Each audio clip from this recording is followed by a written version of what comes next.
As a growth operator, I help many businesses scale, and I know it can be pretty easy to drown in all the different tools that are available to us these days. But honestly, you don't need as much as you think. So I'm going to be breaking down the 5 different areas you need to focus on and have a specific tool for that will pretty much do 80% of the heavy lifting for you and help you run your business. So the first thing you're going to need is kind of an all-in-one note-taking platform, and almost acts like a second brain for you. This is where you're going to put all of your different types of notes, all your learnings that you're jotting down different ideas for.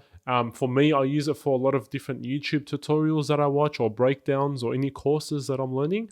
I'm taking notes and brainstorming ideas on. And for me, that is Notion. Now, Notion for me has been a part of my workflow for many years now, and I use it for a lot of things in my business. Things like my content planning, my note taking, a place where I come up with all the different types of ideas or build my product and my business in. It's honestly my go-to when it comes to just brainstorming and coming up with a clear plan in what I need to do next, what I need to focus on, whether it's for my content or my business. Now, it doesn't have to be Notion that you use, but you need to have something that is just a good spot for you to easily take notes, easily plan things, and build out any products that you're working on for yourself or for your clients. For me, Notion is just easy because it can do a lot of things. You can set up a lot of different databases. You can make it as simple or as complicated as you want. A lot of people get overwhelmed with Notion, but I personally think that if you just use it for its simple tasks and just as a note taker, you can use it for that. And if you want to get a lot more in depth and build a full system that runs a lot of different areas for you, you can do that as well. So don't get too overwhelmed in it if you are thinking about using Notion, or if you do currently, because you can help it work with you as much or as little as you like. But I think it's very important for someone to have an all-in-one note-taking system where they can just purely go to, categorize, have them all in different sections and neatly organized, and just put as much of the brain dump as they can and continuously build whatever it is they're trying to improve on. The second type of tool you're going to need is some sort of design tool. Now, I know there's a lot of different AI platforms that now also do design, and you can use them, but for me, what's worked the most, especially over the past few years, is Canva. Canva for me has just been an all-in-one platform for my design side of things. It's helped me create ad creatives for clients. It's helped me create templates and structures, even presentations. We're using their slides. And honestly, even a lot of social media content, my thumbnails are done on Canva. Everything that's got to do with design, I go straight to Canva. First of all, because it's simple to use, it's not as complicated as things like Photoshop. And second of all, I just think they have a lot of good templates where you can at least start and have a base on, and then start to get some inspiration from there. And it's easy to access on all your different devices. So that's worked for me. But like I said, you can use a lot of different tools. You can use the Adobe Suite. You can also use the AI platforms that are coming out. I feel like there's one coming out every single week that's making better images and videos. But I would suggest at least having some platform like Canva that you could even take your AI image generation into and then make some edits and adjustments as well. So you can still use things like Nano Banana, for example, but you can then just take that product and put it into Canva and adjust it and tweak it as you would like. For me, I just find Canva, again, similar to Notion. It's very simple and easy to use. So many different types of templates that you can then use for your own brand. And it does have a lot of cool AI features as well that they're constantly updating. For me, I just always look for something that's simple and still effective. And Canva does that for me. But like I said, you can use many different tools, but just as long as you have a design tool that is ready for you to use and it's just simple for you to access and doesn't take up too much of your time, it's very important to have in your stack. Because think about it, as someone who is either a growth operator or someone who's just trying to improve their own business, you want to use tools that are effective, but you don't have to spend too much time on. They're not too tedious. And I just think something like that, where you can just pick a template, use that as a foundation and start building from there, just allows you to speed up the process, especially if you then put in some type of AI image generation from what you've used into Canva. It does just speed up your workflow, and that's what we're all about. So we want to just make things as effective as possible and not spend too much time on them. So pick whatever you think is going to help you do that. Now, the third thing you're going to need, and I'm sure a lot of you are probably already on this, is a specific AI tool that's an LLM. So I'm talking things like ChatGPT, Claude, Gemini are pretty much the big three. So you need to have one of them in order to use for things like your strategy, your content ideas, just to go back and forth with as almost an assistant. I wouldn't use it as someone who's doing the heavy lifting and all the work for you, because people are starting to identify that pretty quickly. But it's more for almost using it as a tool with someone that you can just go back and forth with, get some ideas on, get some feedback. And for me, it was ChatGPT for many years now, since it pretty much came out. But recently, I've made the switch over to Claude, and it's actually been really good. A few of the reasons why I have noticed a difference is, first of all, with creative writing and coming up with ideas for content, which is a big part for me. It does give better ideas, I feel. And the second part, which is probably a very important factor, which I was surprised I didn't even expect with Claude, is it challenges you a lot on your ideas.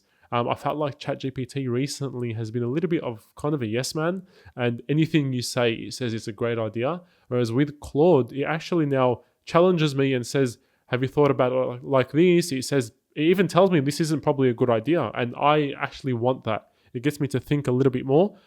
So recently I've been using a lot more of Claude, and honestly, the biggest game changer for me has been Claude Code. Now, I've recently gotten onto that, and wow, I mean, it has been creating some crazy things for me, and I want to do a lot more tutorials on that moving forward. But as I'm learning, I'm just seeing the capabilities of what Claude Code can do, and the fact that you can get both Claude and Claude Code in the one subscription.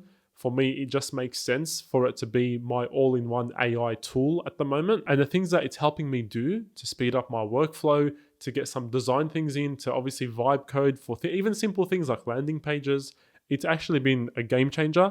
I know you might feel a little bit overwhelmed with trying to start vibe coding or anything like that, because I'm someone who's very into tech and I still hadn't gotten onto it until now.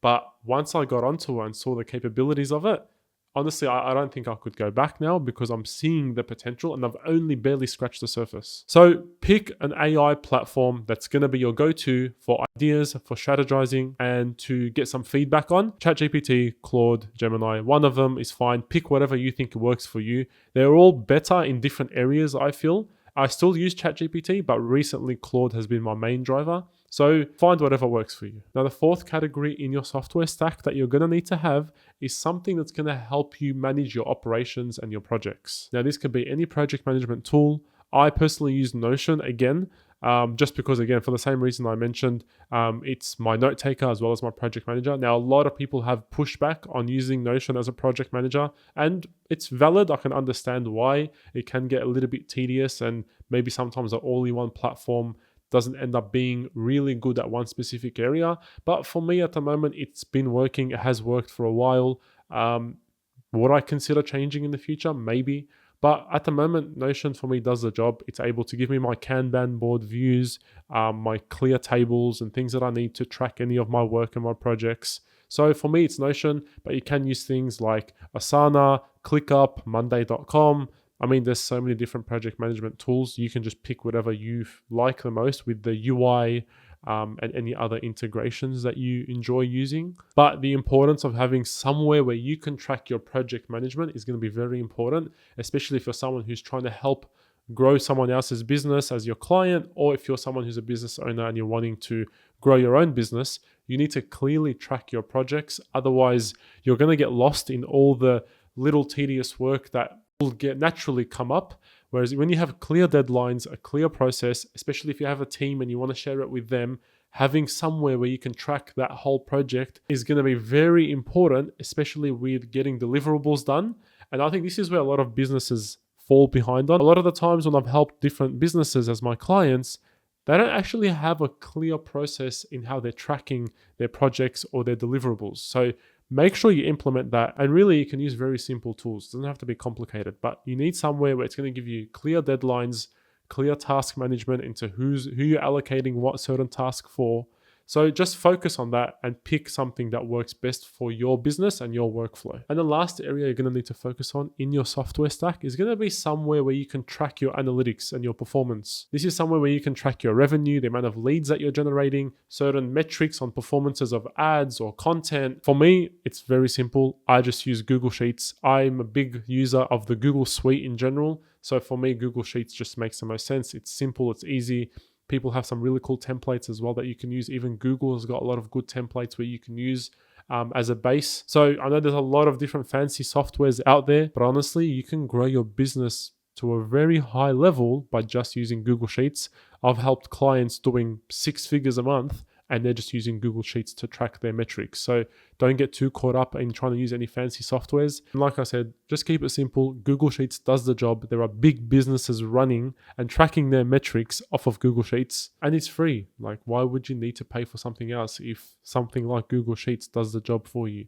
So those are the 5 areas I think you need to focus on when picking the specific softwares in your tech stack. I know it can be very easy to get overwhelmed with how many options that we have right now and how many are constantly coming out. But rather than focusing on what specific tool you're using, just focus on picking something that falls into each of those 5 categories I mentioned in today's video. It's not about having the right specific tool. It's about making sure you have something that you can use for each category and that can help operate your business. And again, I'm going to emphasize this: keep things as simple as possible and try find tools that can help you spend as little time as possible on them. If they can get the job done easier for you with simple to use templates, then you can focus more on building and growing your business. And then those tools are just there to assist you, not to take up all of your time. Now, if you're someone who decided to use Notion, whether it's for content planning, your note taking, or even a project management, I do have a content engine template. I'll leave that in the description below if you want to check it out.